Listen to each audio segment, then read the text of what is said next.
I can't let her go it alone after everything that went down. It'll be a squeeze in the car, but just for a while. And welcome back to part 17 of Final Fantasy 15. Today we're going to be taking Iris and start working our way down to Camp Kaim to then hopefully hop on that ship to go to Altissia. But obviously it's not as simple as that, because we've still got a little whiles to go before we're actually in Altissia, because we don't get there until chapter 9 and we're not on chapter 9. But we are going to start working towards that over the next few chapters. That being said, Iris is just waiting for us over here, thankfully, and she has lightened her mood slightly, thankfully, since the end of last part. And if you had any doubts, because they imply, but they don't quite state, yeah, Jared's dead. They killed Jared.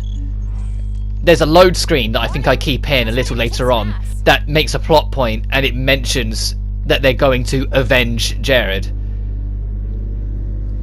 Because as they kind of made clear at the end, or Noctis made clear, if they happen to bump into the Empire again beyond this point, they're going to wreck shit for the sake of revenge. But we've got a long ass drive ahead of us, and I do not have the commentary ability to talk the whole way through. So I'm just going to let the music play, let the small chit-chatter go, and let this play out as we enjoy Iris's company on our long journey. And it's a lot roomier too. I can't imagine trying to cram 5 people, including Gladdy, into one of those things. Have you ever ridden in one? Can't say we have. There was barely enough room for our luggage. Thank goodness you guys could give me a lift. Think the others made it to Kaim all right? Well, I suppose we'll find out when we get there.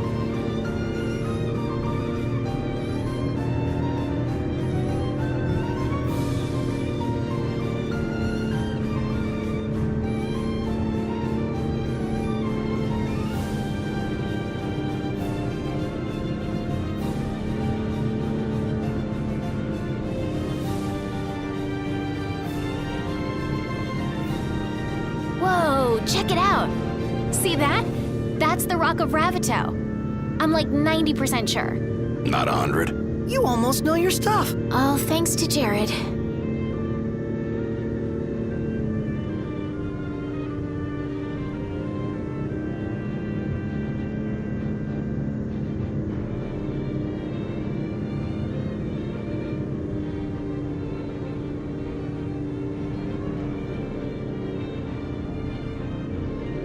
Thank you for driving, Ignis. Pleasure. Are you the only one that drives? I can drive. And so can I. It's not like Iggy's the only one who can drive. He's just the only one we can trust. Wow, are they that bad? Not bad at all, right? Right. But there's no way the big guy's taking any chances with his little sister in the car.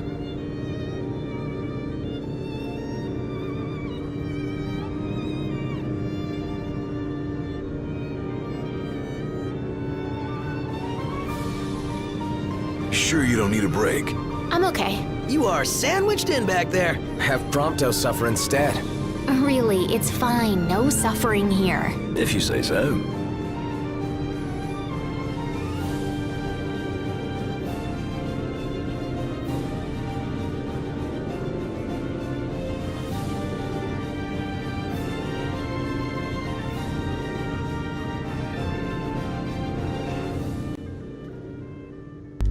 I'll come back and start talking about now-ish, because as you can see, a giant flying fortress is also coming, which means there's another Imperial base that's being built. So as the objective immediately changes to, we're going to get in there, get some immediate revenge. It's on the path anyway, and this is the first of many stops that we'll be making to take Iris down to the camp. Iris won't go with us on this section. There's a part later on in the game where Iris will tag along if you decide to go on an adventure, which I make the most out of because I'm determined to make her one of us. But that is not today. And if you're wondering why I'm uploading so soon after I just said last part don't expect for a while, it's because, funnily enough, this is the only thing that's on the pipeline. I haven't got... the next Let's Play hasn't started recorded from. I've practiced for it a little bit just to get myself in the groove for it, but I haven't started recording, doing Let's Playing any of it. I'm not doing any reviews because the only ones I really wanted to do was the Neptunia series, and the spin-off Cyber Dimension Neptunia 4 Goddesses Online is too short a game for me to justify trying to write a review for. So all I've been doing when I've had free time is playing Final Fantasy 15, and I've had no need to play anything else, so I've ended up stacking up a lot of footage for this game. And to give you an idea of how much footage I've got, there's 4 hours of raw footage I've had to go through. Keep in mind that's raw footage, and so obviously it'll be edited down, so that'll be closer to like 3 hours, maybe 3 hours 20 minutes or so by the time we're on the other side. But we have a lot of footage that I can edit through and start burning through, so uploads might be a little quicker. Might being the key word. Like, if there still ends up being a gap for like a couple weeks or whatever, then so be it. There will be, because that's just, like I said, there's no planned system for Final Fantasy 15's upload. There never has been. It's just when it's ready. But I'll stop talking about that as we're approaching a new fortress, and this one is stealthy again, but stealthy in a different way, and once again only really for the first half. Better if we got this over with and got back on the road. And Gladio is notably concerned. Also, this is kind of like, wasn't intentional to happen, it just kind of happened and I showed it off. I run a bit too close to the fence when I'm passing through the gap, and so Gladio and by proxy Prompto are on the wrong side of the fence. They warp through when we make enough distance, but like, I keep them on the camera because I found it kind of funny. It's like we're heading towards that tower to get a good look out, and they're both just kind of stuck on the other side of the fence. And you can't jump over the fence, the game won't let you, you have to go around. It's like the fences in the airport in GTA 5, you just can't deal with them, you have to go around. But I slow down because when you come up here there are some Magitech troopers, and although the stealth hasn't kicked off yet, I tried to be somewhat here. This is why you'll see me, I don't get a warp kill, it's just a warp strike when I do it, and the warp strike happens to kill. Because these guys are weak as shit. And there's nothing in this little room. There's some little rooms like this in some of the Imperial bases that have them. I was going to call it an infiltration site, but no, they're not built to be infiltrated. They're Imperial bases. Oh, you got a silver piece as well, it's kind of nice. I think that's for experience cast, or Xpericast.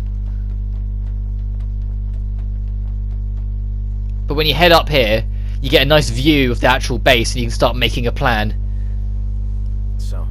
And since we're not trying to get the car back this time, we can actually make a more aggressive plan, which is take the base commander. Way of reconnaissance, but bones bend easily. We'll split into 2 groups of 2. Prompto and Gladio will generate a diversion. Oh yeah. Which means we're with What I Iggy. do best. Noct, are you prepared? Hell yeah. Like, you go all this distance and then you can just go nah and bugger off. Like, what? You've already committed part way, you might as well do the whole journey. Also, I zoom in there to say where it says seek to avenge Jared's death, just to sort of highlight it's there. That up-jumped mercenary. And here's one of the other higher-ups that we briefly saw in that introductory cutscene of the whole Emperor thing, but this is like his only real appearance off memory. Seize him on my signal. Stay hidden till then. Also, this was my second recording of this, because my first recording I actually did get caught, and it checkpointed me like somewhere where I wasn't, so I was like, no, I'm not happy with this. Like, where the checkpoint put me was not where I was before, and so it didn't flow, so I had to load the save where this part started, do the whole car journey again, and then record this as well. So I only save the game once I'm comfortable with what's recorded. If I feel something's missing or I'm not sure, I won't save yet, just so that it's easier to get back to. You can be quite aggressive with this, but since, you know, I got caught once, I'm very cautious of how I handle this. But how I got caught is something I could have avoided, I just didn't.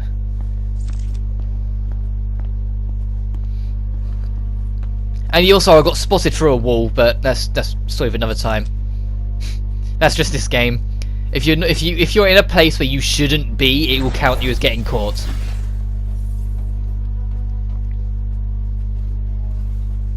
But you know, it was showing the point warps to the left, not where I'm going now. Like over there, that point warps over there. I was underneath them, behind like a barrel, like it's like behind the barrels of machinery, and it just came up saying I was spotted. Like as soon as I tried to circle round. So on this time round, I stay on this side. which is helpful because there's less people on this side than there is on the other. I think I jump over to the other side to be safe at one point, but other than that. Also, for obvious reasons, Ignis is not going to follow you. He will follow you right at the start when you're on the ground, but as soon as you start taking to the sides with the warp strikes and whatnot, Iggy can't warp. So you're on your own here. I may have acted in haste. And so there's a checkpoint. That checkpoint, I don't know the rest of them, but the first checkpoint it gave you a little earlier on when we went to turn the corner put me in a place I wasn't at, so I wasn't particularly keen on it. Don't go for the warp kill. If it's a warp kill on the guard on the floor, leave it. It's not worth the hassle. I think I'll eventually warp straight over to the right side again just to be safe. We're waiting for the commander to be alone. Because the moment he's alone, then we can take him and take him prisoner. And hopefully get some information out of him as to what's going on and why they're setting up a bunch of bases and just being arses.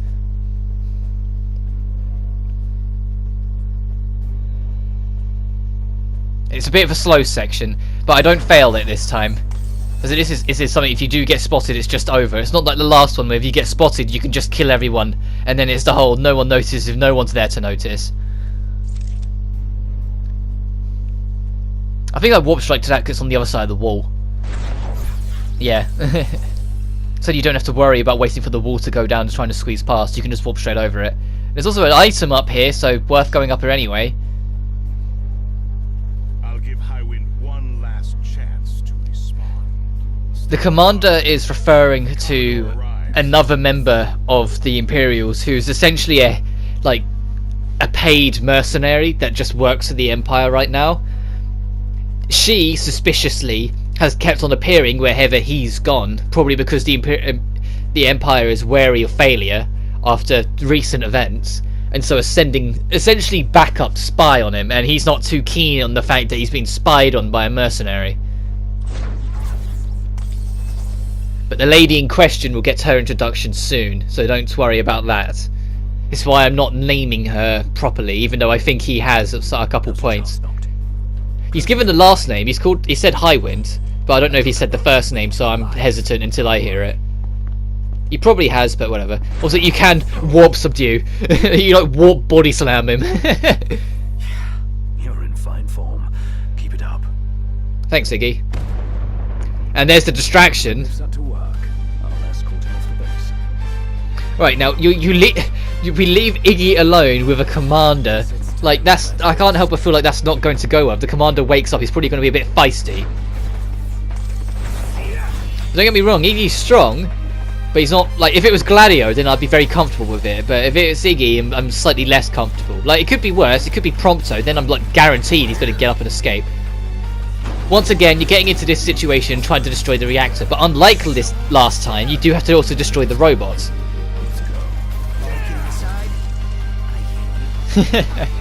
So I make it a first priority because it saves hassle, but it's not, once you beat this it's over like last time. You do have to destroy the robot as well,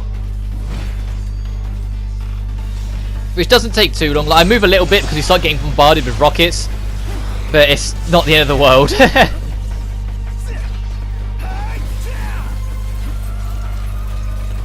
And the robot itself, it's another one of those giant walkers with like the electric shield stabby thing. So if you see him charging it up, just stand a little in front of him and hold square.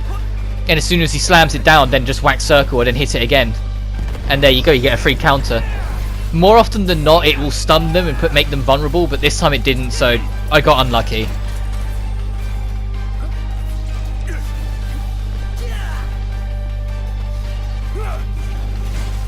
But that's it, I get it again though, thankfully, so that helps.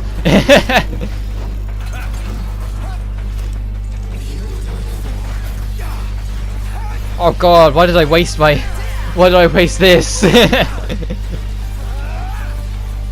Oh god. I say that because, like, you wait. You wait. But thankfully this guy's not got much left now. He goes down in only a couple more minutes. It's just trying to find a good point to strike.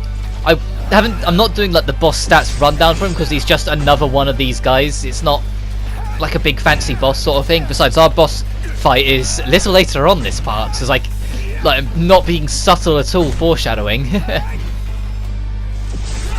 Like, he's nearly there. Just give it half an eternity and we'll get there eventually. That's the thing, there's not much to say about this boss. Also, I think he kind of freaks out.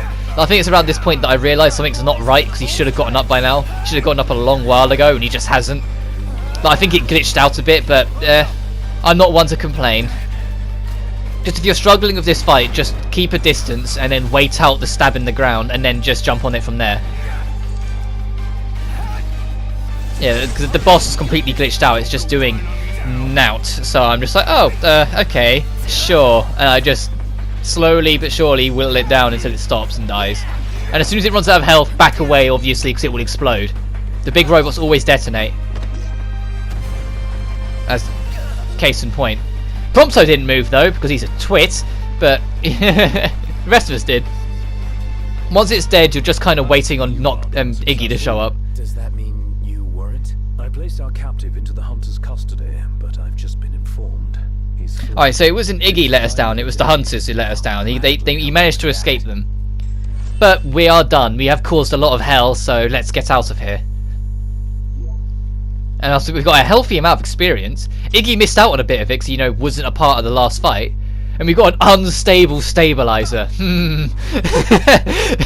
There's a bit of a contradiction of words. And here's our boss. This is Aranea Highwind. And she's badass. Hey, pretty boy. And she did just stand on her sword to hold it to the ground to shit talk us a little bit. See what you can do. Aranea is level 26 with 46,500 HP. She has a strength stat of 67, vitality of 56, and spirit of 109. They may not seem like high numbers, but what makes her devastating is that she's a Dragoon. Dragoons, infamously, are very fucking fast, as you can see.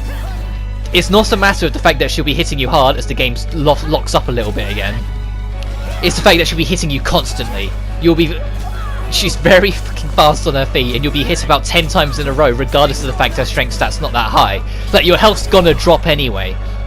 She's neutral to everything except instant kills. She's completely immune to every instant kill type in the game, which for the first time in the game makes sense, because you get optional fights with her past this, slight spoilers, where because they're optional can be done later on, you can enter them with instant kills.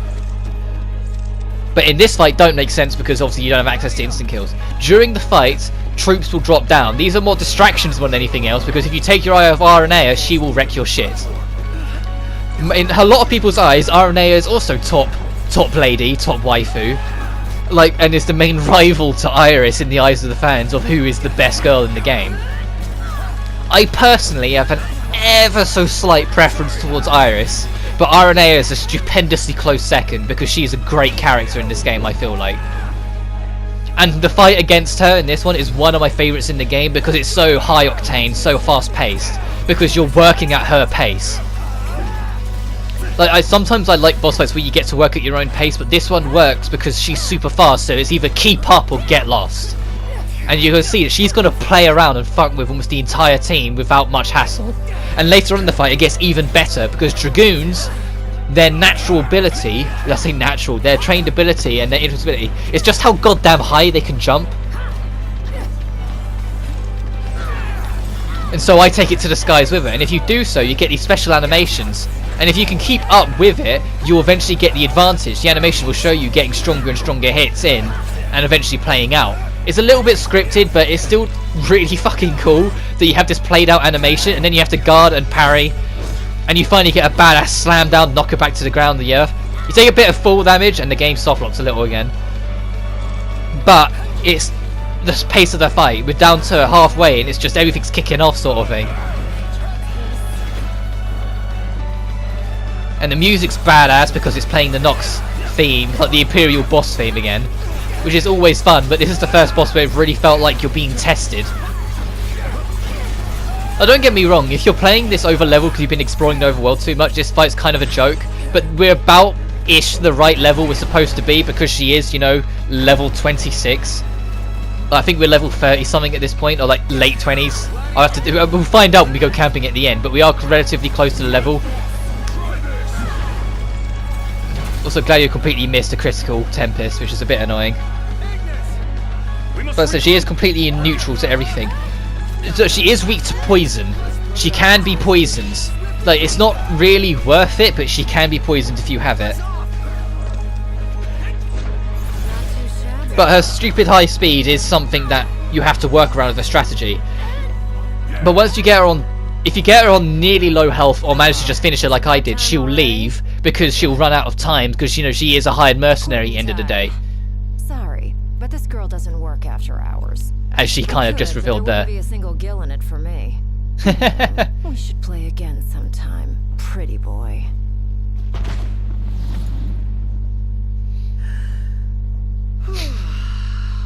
And that's the sound of love from Prompto. Now Prompto's got 2 girls he's got crushes on. And we get a bulletproof suit as well, which is kind of nice. I imagine she's fine. I think it kind of does what it says on the tin, of it boosts your resistance to bullet-based attacks or bullet damage. And obviously I skipped the load screen, and now we're back to return to Cape Cayman once more. Mind if I hang in your guys' room for a bit? But we go camping first because that was an intense boss fight. And I said, I do enjoy that boss fight. That's one of the better ones in the game, in my opinion. Also, Chocobro's left us again because I only got him for 2 days. That's pretty much it for today's part. Let's see what level I actually was. Oh yeah, 31. Okay, so I was a little bit above the level. We're only 5 levels above. It's not too bad. But let's see what pictures we've got as well. Because I think, hopefully, we've got a couple of Aranea through these. Because there's no way Prompto didn't take a picture of Aranea. I can't. Yeah, there's one. That's still like the one that you always get. Like, that's another one of those scripted ones. But yeah, so taking a troop down. Is that also on approach to Aranea? Well, yeah, she's readying up her spear for the jump. Neat. Oh, that's a cute one. Hey, Not a bad shot if I do say so myself. not bad. It's great. Oh my god, she's like, that's me, sort of thing. Like if someone took a picture of me and then showed me, I'd be like, what the fuck? Why didn't you say? Anyway, next time on Final Fantasy 15, we're going to continue our journey to Camp Cayman. I keep on going to say, but whatever. But we're going to have one more proper intrusion along the way because there's an optional dungeon along the path that we're going to do. But until then, you guys take care now.